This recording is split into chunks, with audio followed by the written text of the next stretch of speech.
What's up, everybody? This is Big on the Basics squatting.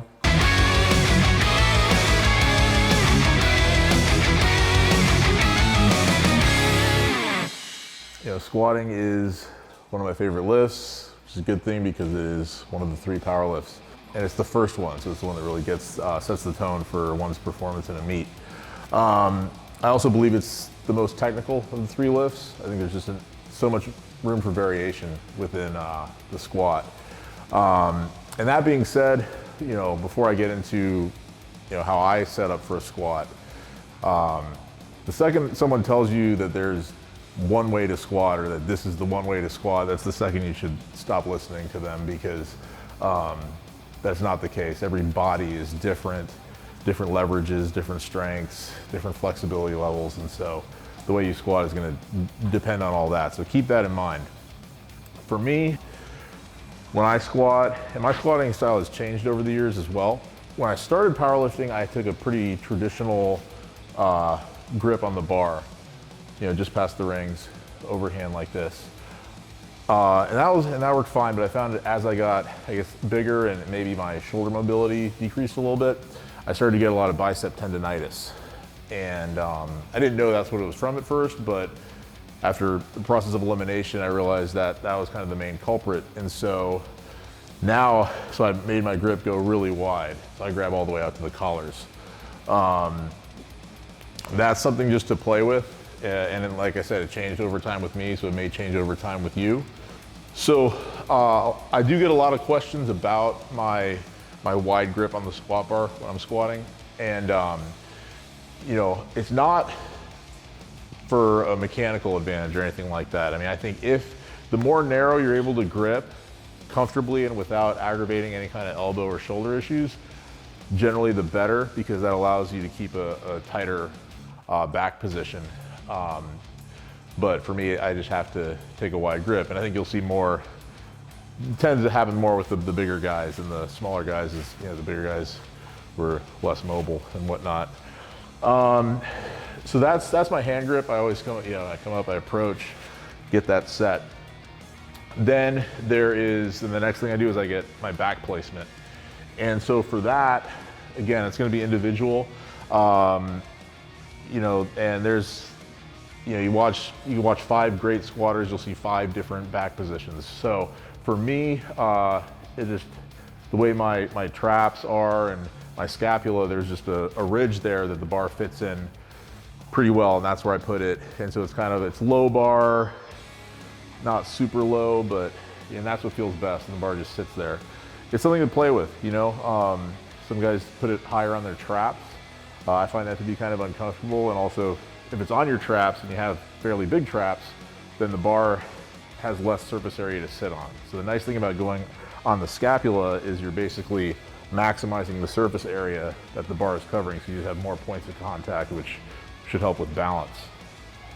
So I get that set, and then, so once the bar is there, a lot of times what I'll do is, and people will have noticed this, that I kind of shake a little bit, and I want to feel the knurling in my back just to know the bar is gripping, and to feel that it's not going to move, it's not going to slip.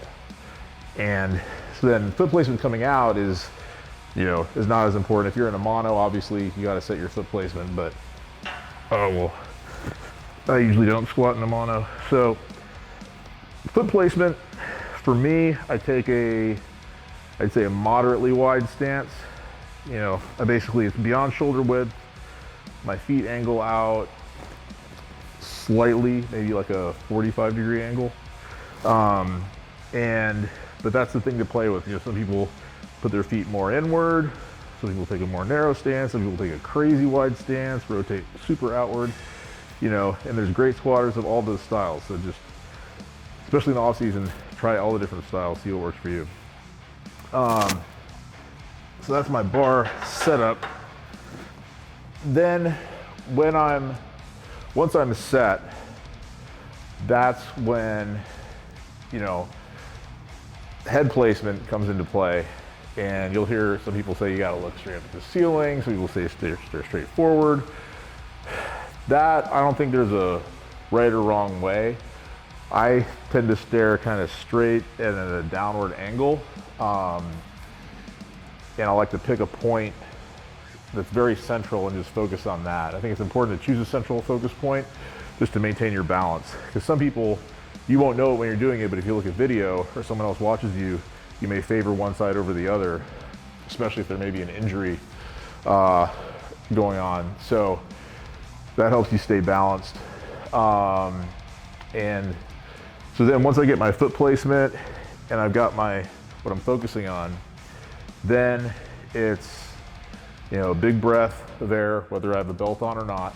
The belt makes it easier because you can feel your diaphragm expanding into it, and then I start my descent. With the actual squat descent, I focus on most of the pressure being evenly distributed on my foot. You never don't want to squat on your toes, but some people will say you want to squat sitting back on your heels. I think you want more just if anything, the middle of the foot, because if you've got the pressure on the middle of your foot, then it's going to be front and back as well.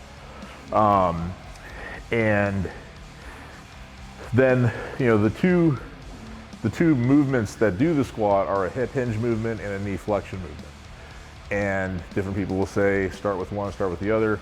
Well, I think you do both. And so I'll initiate both at the same time. And, some people will have much more of a hip hinge than knee flexion, which is usually going to be a wider stance squat, more posterior chain dominant. Some people have a lot of knee flexion and not a lot of hip hinge, which will be more quad dominant. Depends on your strengths and weaknesses as well as your mobility. Mine is pretty, I would say, down the middle as far as those two things. So then I start my descent. The main focus as I'm doing that is my back tightness, because that's the kind of thing when the weight's heavy enough, especially if you're in wraps, the failure could likely come in your mid back where it pitches you forward if you can't support the weight. And so one thing that I envision that helps is I think about there being basically like a boulder on my back as opposed to a bar. And the reason for that is if you think about just the bar, this is not a lot of surface area. This is a small thing. And I think subconsciously you may not engage your entire back to support it. But if you envision kind of a boulder, something covering your entire back that you have to support, it's like a mental cue to engage your entire upper back against it. So that's something that helps me. And then that is especially important as you're approaching the hole, because when you hit the hole in reverse direction, that's when you're most likely to get pitched forward. And that's where, I tell people, you fight the bar, because the bar is going to be trying to throw you forward. And that's where you have to, you won't see it because of the weight, but you should actively be trying to thrust your back into the bar when you hit the hole. Then the other thing that I focus on other than back tightness is basically just sinking my hips between my heels, and kind of really between the heels is where I'm focusing on, because if it's forward of that, then my knees are coming too far forward, it pushes the weight on the toes. If I'm going behind my heels, then I'm going to sit too far back, and especially in wraps where the load is essentially heavier than you can actually support on your own without wraps, then you can really get pitched forward. So I really think about being central, dropping my hips between my heels and going until I hit parallel and then coming up. I think the proper descent is going to set you up for the proper ascent. So I think the descent is more important. And if you have that dialed in, then coming up is going to be, not a piece of cake, but it's going to be more straightforward. So one thing on weight progression, I think with squatting, with all lifting, but especially squatting, it's important to warm up incrementally and with the actual movement. So I'll do some stretching beforehand, some mobility work, but I think the vast majority of my warming up is with the actual squat. I always start with just the bar, which some people might think is silly, but I think you can't be too careful. And then, I don't go up any more than one red plate per side at a time. I just, think if you make too big of a jump, then it's too much of a shock on your body, and you got, your back, your knees, your hips, a lot of stuff is loaded on a squat, so you kind of want to be careful and make sure you're ready for it. So that's how I progress the weights. And all right, so got some weight on the bar, and that's the thing you also notice, I say warm up with just the bar, but depending on your mobility, flexibility, you'll find that with very little weight on the bar, it can be harder to actually get all the way down to depth. You should certainly try for it, but sometimes it takes a little weight to help. That's the case with me. Just to demonstrate, here's the bar, floated. I get my grip in. I like to really kind of sink my hands in there, just to, the more you feel that the bar is sturdy and attached to you, the better. You just don't want, the heavier it gets, even just a millimeter of movement or roll can kind of make or break a good squat. So get my hand placement, get it really tight. The other thing I do as I come in is I actively bring my elbows in. The more you can have your elbows forward and under you, the better. When you watch me squat, I'm not the best at this. My elbows do go back, but a lot of lifting is about the intent. Just like, with heavy weight, the intent should be to explosively move it. It's not going to be explosive because the weight is heavy. So I've got my hand placement on the bar, dig my grip in, rotate my elbows forward as much as I can. Then, one thing I like to do, and these are all just personal tweaks, everyone, you'll develop your own kind of ritual, but I stand, I get chest to chest chest to the bar. And this way I can I look at the edges of the central knurling just to make sure that I'm centered. Because I do have a tendency to sometimes set up a little bit too far to the right.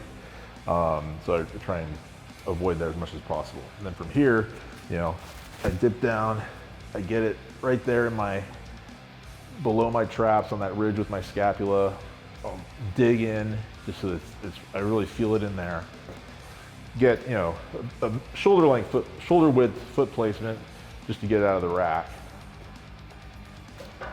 Bring it out, step back.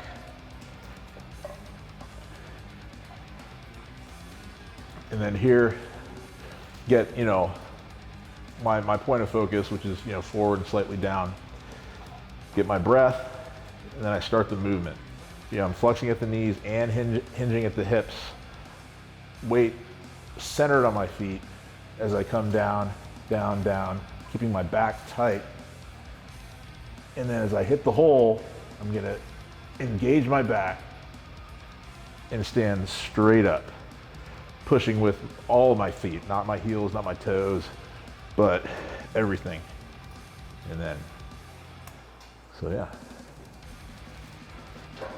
Just remember, be safe when you're lifting. If you're approaching anything close to failure or maximal weight, make sure you have at least one spotter, ideally side spotters. Have stoppers in place. If you got straps, use straps.